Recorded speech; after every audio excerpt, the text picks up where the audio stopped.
Hindi time, may time naman ako. Pero, kasi sa totoo lang, ang totoo dyan, Boss Kayo, hindi ako bayad para tirahin si Banat B. Ito naman si Kaayo. Punta tayo dito kay Kaayo. Matagal na nagpapapansin sa atin to. Etong si Kaayo, ito yung balalay ni Attorney Libayan. Diretsuhin na natin. Matagal na nagpapapansin ito sa akin. Hindi ko daw mabanggit-banggit yung pangalan niya. Alam mo, Kaayo, bakit hindi ko mabanggit-banggit ang pangalan mo? Kasi wala ka sa level ko. Yan ang totoo. Wala kang bilang. Gusto mong malaman. Ito. Ayan ang engagement mo. Para lang sa kaalaman mo. Lifetime mo na yan. 4 na milyon lang ang nanood. Views. Okay? Last 30 days, 574. Kung ako sa'yo, magsara ka na ng channel. Baka yan, mga ano mo lang yan, paulit-ulit mong mga troll. Hindi naman sa minamaliit kita, pero maliit ka talaga. Yun na yung totohanan doon. Huwag tayo maglokohan. Kasi yung analysis mo, wala talaga sa hulog. Analysis ng parang galing sa doon sa looban sa may Mandaluyong. Ganun ang analysis mo. Magpareho kayo yung isang flip-topper na si Akataba pangalan ng ano na yun. Pareho kayong parang nakalasan ng tornilyo. Yan ang totoo. Tapos, gusto mo pansinin kita. Ito, binigyan na kita ng pagkakataon na papansinin kita. Isang beses lang. Isang beses lang. Ayan, ikumpara natin sa ating channel. At kayo na magsabi, mga banateros, kung worth it bang pansinin tong animal na to. Ayan. Yung views niya sa 30 days, 574. Hindi ka man lang umabot do sa butal ko. Na 10.6 million. In 30 days. Tapos gusto mo, pansinin kita. Abay, gago pala. Sinong matinong tao papansin sa'yo? Pero dahil mapilit ka, para naman matulungan ko ng konti yung nabubulok mong channel, pansinin na kita. Yung lifetime total views mo, 4 million, 486. Yung lifetime views ko, 162 million. Tapos gusto mo pansinin ka? Nakita mo na naman yan. Yung blue, ako yan. Yung pula na nasa taas na, ikaw yan. Kita mo yung pula na yan? Etong dyan sa Kamatis Analysis Unit mo. Hindi ko maintindihan pati pangalan mo. Hindi ko andog yun. Kamatis Analysis. Dinaig mo pa yung iskwa-kwada sa kanto. Tingnan mo ako yung blue, ikaw yung pula. Yan. Ano nakita mo sa pula? Straight line. Ano ibig sabihin ng straight line na yan? Ano ba ang dun sa straight line sa ospital? Naghihigalo na ang channel mo. Tapos gusto mo pansinin kita? Ito, papansinin kita for the first time, dito sa in-interview mo pa si Makagago, tawa ka pa ng tawa. Wala namang, una nga, in-introduce mo hindi mo mabanggit. I-play nga natin yung video ni Makagago. Hanggang sa totoo nga, hindi nabanggit ni Makagago, di pahiya ka. Di ba? Yan ang problema kasi sa'yo. Hihirit ka na lang, hindi mo man lang pinag-aralan na talagang hindi naman niya ako nabanggit kasi naputol yung video niya.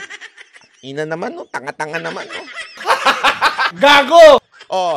Tapos ngayon, tingnan niyo yung logic yung dalawa ni Makagago, mga kababayan, susunugin natin ulit ito si Makagago. Yun lang. Alam mo yan, Boss Kayo, what's the point of me na tirahin ko siya? Hindi naman ako bayad to fuck with him. So, hindi daw siya bayad to fuck with him. Of course. I'm not fuckable.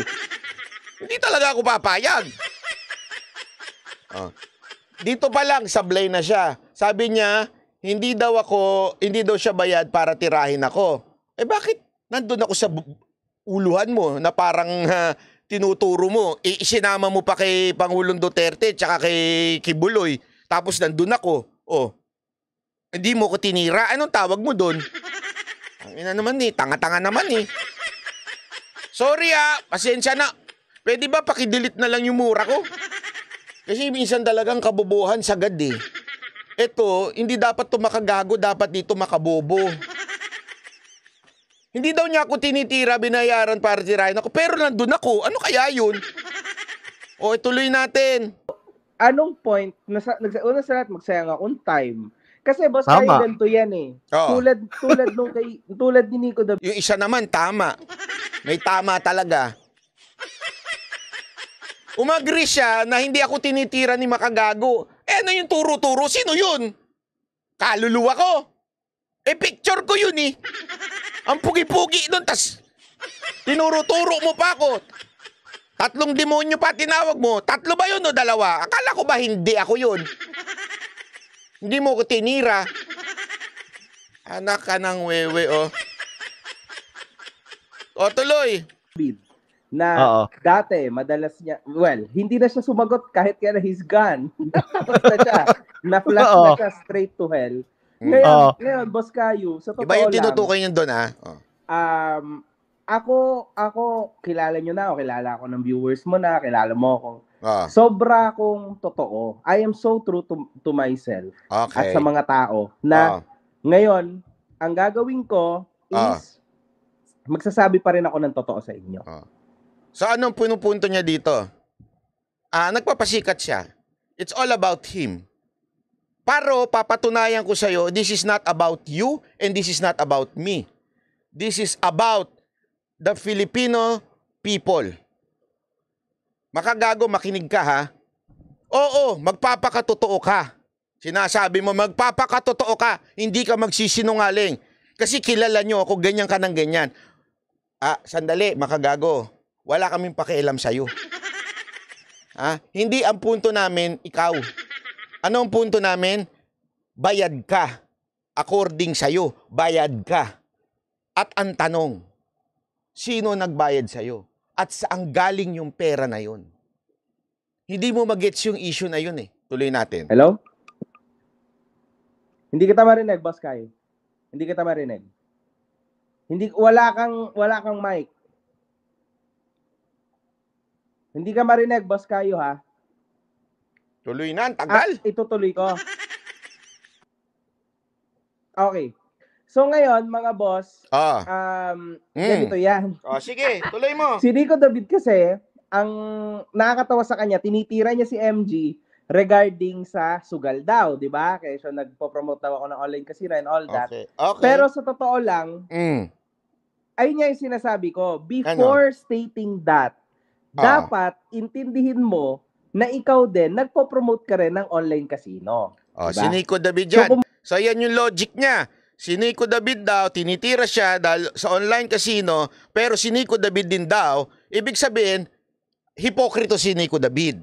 Yun yung punto niya, yun yung logic niya. Tuloy natin. Baga, nandun tayo sa part na aamin ka. Okay. Aminado ka dapat. Kasi kung maninilip ka rin lang ng tao, dapat yung sisilipin mo is, dapat make sure na hindi mo ginagawa yun. Okay. Tulad nitong Banat B, mga boss. Okay. Napakadali lang naman eh. Una sa lahat, baradong-barado na siya. Saan? Ngayon pa lang, mga boss, Saan nga? Ito, Boss Kayo, baka hindi mo narinig. Ang sabi ko is, eto si Nico David, di ba? Sinasabi niya na... Paulit-ulit! Ano ba to? Grade 1 ka ba? Paulit-ulit ka? O baka naman bobo yung kausap mo, kaya paulit-ulit ka?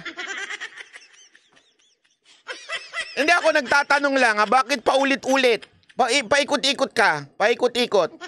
Naghahanap na lusot. O di kaya bobo lang yung kausap mo. O baka pareho kayong bobo. Ayun ang tanong. Ulitin mo na naman. Na nagpo-promote daw ako ng online casino, ginawa niya din naman. So, wala na yun. Okay. So ngayon, eto si Banat Bay, the same. Or Banat Bay ba? Or Banat B? Ewan ko sa putang inang yan. Banat na sa kanila yun. Tuwan-tuwa naman si Kayo. Tuwan-tuwa naman siya. Ano nakakatawa dun? Anong banat yun? Walang argumento doon, Brad. Sintu-sintu ka?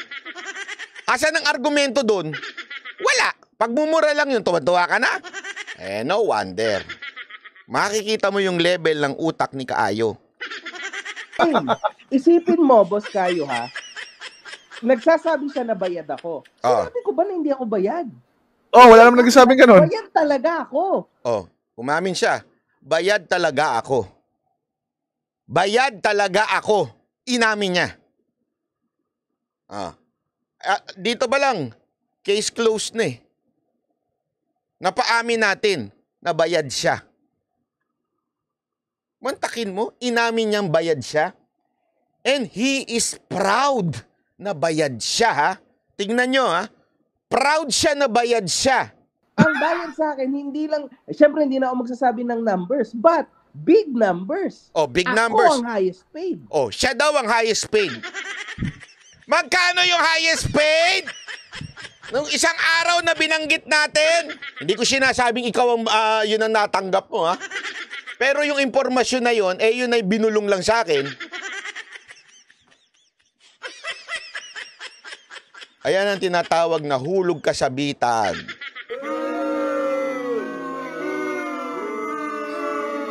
Hulog kasabitan ng banateros. Kasi hindi ka gumagamit ng brain eh. Gamit-gamit minsan ng brain. Yep. Now, sinabi mo naman yun eh.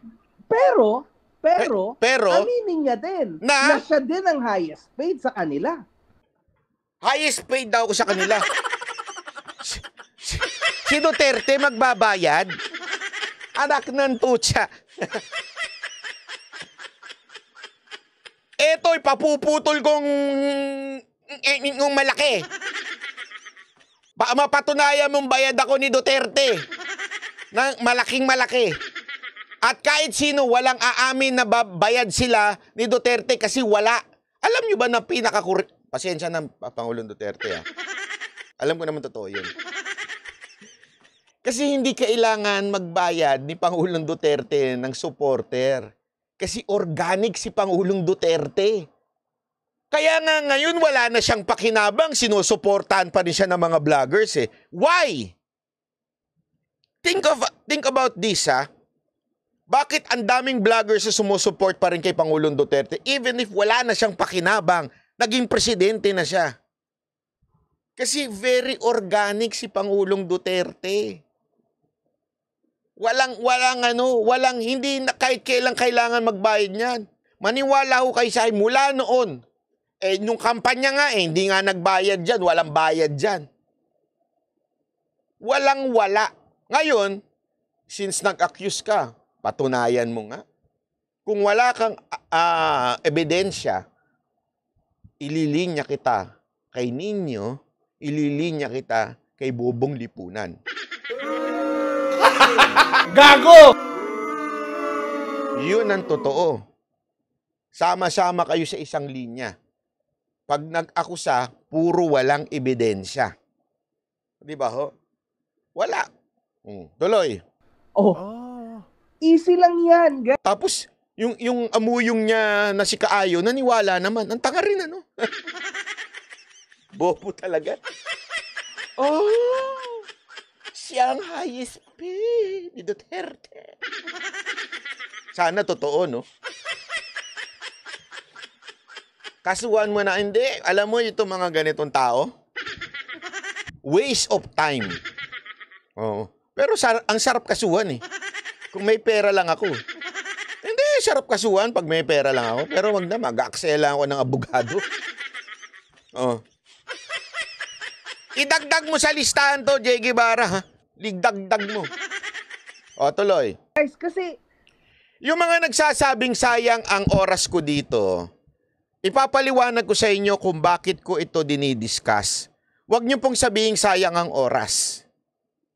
Mga banateros, ipapaliwanag ko sa inyo kung bakit hindi waste of time ito. Kasi ang mga tao hindi magets kung bakit natin binabanata ng mga ganitong vloggers. Eto, imagine ninyo mga kaibigan. Imagine ninyo, ha? Imagine ninyo, Inamin niyang siya ang highest paid. Ang tanong, sino? Sino ang maninira sa mga Duterte at Kibuloy? Tanungin ko kayo. Ordinaryong Pilipino? Sino maninira kay Pastor Kibuloy at kay Pangulong Duterte? Tambay sa kanto? Ang maninira lang kay Pangulong Duterte, syempre yung nasa gobyerno ngayon.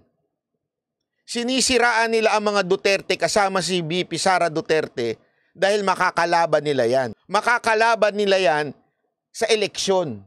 Ang tanong, mga kaibigan, kaya hindi ito waste of time.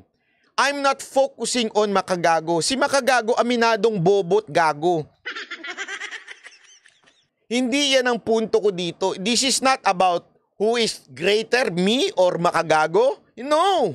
This is about your money, your tax na binibigay sa mga vloggers. Mantakin nyo, pinaghirapan yung pagtrabauhan, pinaghirapan ng mga anak ninyo, tapos ibibigay sa vloggers? Hindi ba kayo mabibwisit doon? Yun ang pinaka-importanting issue dito. Tax ng taong bayan ang ibinibigay sa mga hindot na yan. Hindi ho pera nila. Sa tingin nyo gagastos ng magkano yan? Kada buwan? Hindi lang ho siya, ang dami nila. Since umamin na to, ibig lang sabihin marami silang mga vloggers na binayaran. Kasi iisa ang tono nila eh. Siya ang highest paid nga lang. So paano yung iba? So binayaran yan. Ilang milyon yan? Tanungin ko kayo, ilang milyon yan? Sino nagsabi? Si Senator Amy. 400 million. Saan kukunin yun? Sa bulsa ni... ano?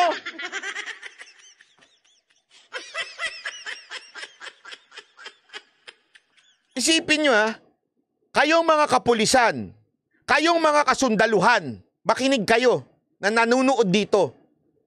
Hindi kayo mabigyan ng pensyon at kailangan mag-contribute na kayo dahil wala daw pera ang taong bayan, wala daw pera ang gobyerno, pero ito mga vloggers na ganito, nakakatanggap? So mas mahalaga pa pala mga ganitong vloggers kesa sa inyong mga pulis at sundalo. Hindi ba tayo magagalit niyan?